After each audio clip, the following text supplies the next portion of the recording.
காரைக்கால் கிளையின் பேராசிரியர் உட்பட சில பேராசிரியர்கள் மீது பாலியல் புகார் எழுந்துள்ளது.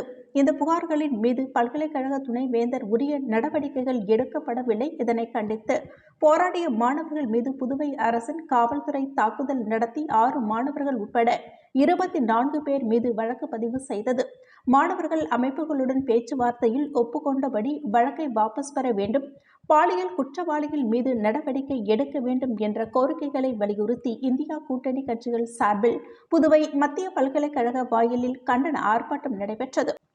ஆர்ப்பாட்டத்தில் காங்கிரஸ் கட்சியின் மாநில தலைவரும் பாராளுமன்ற உறுப்பினருமான வைத்திலிங்கம், திமுக மாநில அமைப்பாளரும் சட்டமன்ற எதிர்க்கட்சித் தலைவருமான சிவா, கம்யூனிஸ்ட் கட்சி மாநில செயலாளர் சலீம், மார்க்சிஸ்ட் கட்சியின் மாநில செயலாளர் ராமச்சந்திரன், விடுதலை சிறுத்தைகள் கட்சியின் முதன்மை செயலாளர் தேவபொழிலன், மார்க்சிஸ்ட் லெனினிஸ்ட் கட்சியின் மாநில நிர்வாகி புருஷோத்தமன் மற்றும் இந்திய கூட்டணி கட்சி நிர்வாகிகள், தலைவர்கள் திரளாக பங்கேற்றனர்.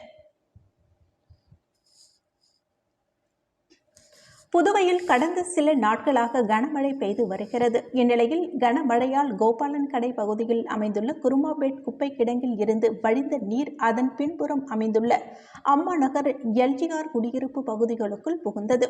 இதனால் தெருக்களில் கழிவுநீர் தேங்கி துர்நாற்றம் வீசியது. இதனால் அப்பகுதி மக்கள் அவதியுற்றனர். இதைத் தொடர்ந்து அப்பகுதி மக்கள் மாவட்ட ஆட்சியர் குலோத்துங்கனுக்கு தகவல் தெரிவித்தனர்.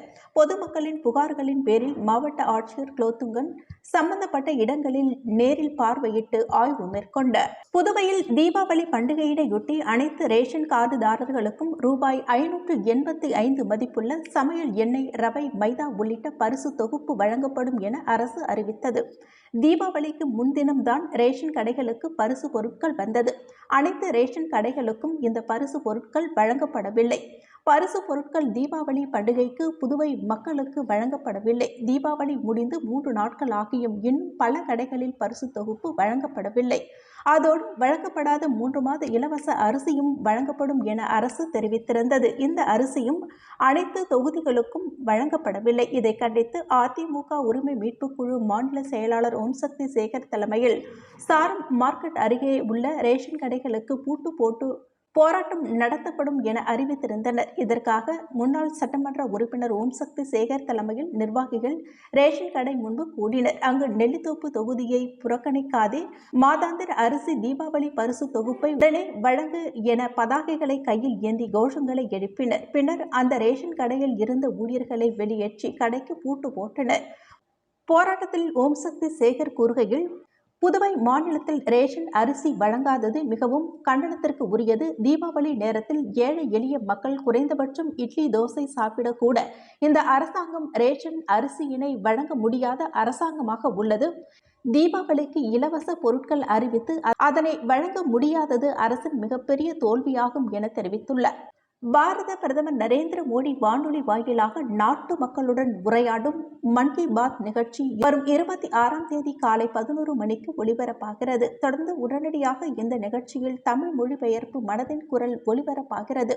மீண்டும் அன்றிரவு 8 மணிக்கு மனதின் குரல் நிகழ்ச்சி மறு ஒலிபரப்பாகிறது. இந்த 2 நிகழ்ச்சிகளும் புதுவை அகில இந்திய வானொலியின் மத்திய அலை 1215 மற்றும் ரெயின்போ பண்பலை 1028 மெகா ஹார்ட்ஸ் அலைவரிசைகளில் ஒலிபரப்பாகிறது. இந்த தகவலை புதுவை வானொலி நிலைய நிகழ்ச்சி பிரிவு தலைவர் செந்தில்குமார் தெரிவித்துள்ளார்.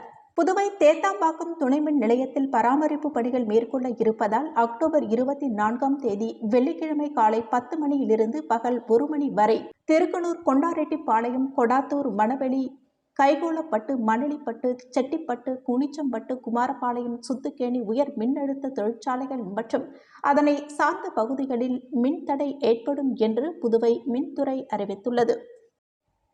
புதுவை சாரம் ஸ்ரீ சுப்பிரமணிய சுவாமி ஆலயத்தில் கந்தசஷ்டி சூரசம்ஹார பெருவிழா, விக்னேஸ்வர பூஜை, காப்பு கட்டுதல் மற்றும் கொடியேற்றத்துடன் துவக்கம். திரளான பக்தர்கள் கலந்து கொண்டு சுவாமி தரிசனம். ஜிப்மரில் ஒப்பந்த அடிப்படையில் 66 மருத்துவ அதிகாரிகள் பணிக்கு நியமிக்க விண்ணப்பிக்க அழைப்பு விடுக்கப்பட்டுள்ளது. புதுவை ஜிப்மர் இயக்குநர் விடுத்துள்ள செய்திக்குறிப்பில், புதுவை ஜிப்மரில் மருத்துவ அதிகாரி பணியிடங்கள் காலியாக உள்ளது. இதை நிரப்ப நிர்வாகம் நடவடிக்கை எடுத்து வருகிறது. 66 உள்ளிருப்பு மருத்துவ அதிகாரி பணியிடங்கள் 6 மாத ஒப்பந்த அடிப்படையில் நிரப்பப்பட உள்ளது. மயக்கவியல், தீவிர சிகிச்சை பிரிவு, பொது மருத்துவம், பொது அறுவை சிகிச்சை, கதிர்வீச்சு, புற்றுநோயியல், மனநல மருத்துவம், உயிர் வேதியியல் உட்பட 52 பிரிவுகளில் காலியாக உள்ள 66 பணிக்கு விண்ணப்பிக்க அழைப்பு விடுக்கப்பட்டுள்ளது. விண்ணப்பத்தை வரும் நவம்பர் 3ஆம் தேதி மாலை 4:30 மணிக்குள் சமர்ப்பிக்க வேண்டும் என்றும், நேர்முக தேர்வு நவம்பர் 7, 8ஆம் தேதிகளில் நடத்தப்படும் என்றும், மேலும் விவரங்களுக்கு ஜிப்மர் இணையதளத்தை பார்வையிடலாம் என கூறப்பட்டுள்ளது. புதுச்சேரி மூலக்குளத்தில் இருந்து மேட்டுப்பாளையம் செல்லும் 80 அடி சாலையில் இருபுறமும் அமைந்திருக்கும் யூ வடிவிலான கழிவுநீர் வடிகால் வாய்க்காலை எடுத்துவிட்டு தூர்வாரி ஆழப்படுத்தியும் மற்றும் அகலப்படுத்தியும் புதிதாக கட்டி கொடுக்க வேண்டும் என முதலமைச்சர், அமைச்சர், தொகுதி சட்டமன்ற உறுப்பினர், பொதுப்பணித்துறை தலைமை பொறியாளர் ஆகியோருக்கு அப்பகுதி மக்களின் சார்பாக கோரிக்கை விடுத்துள்ளனர்.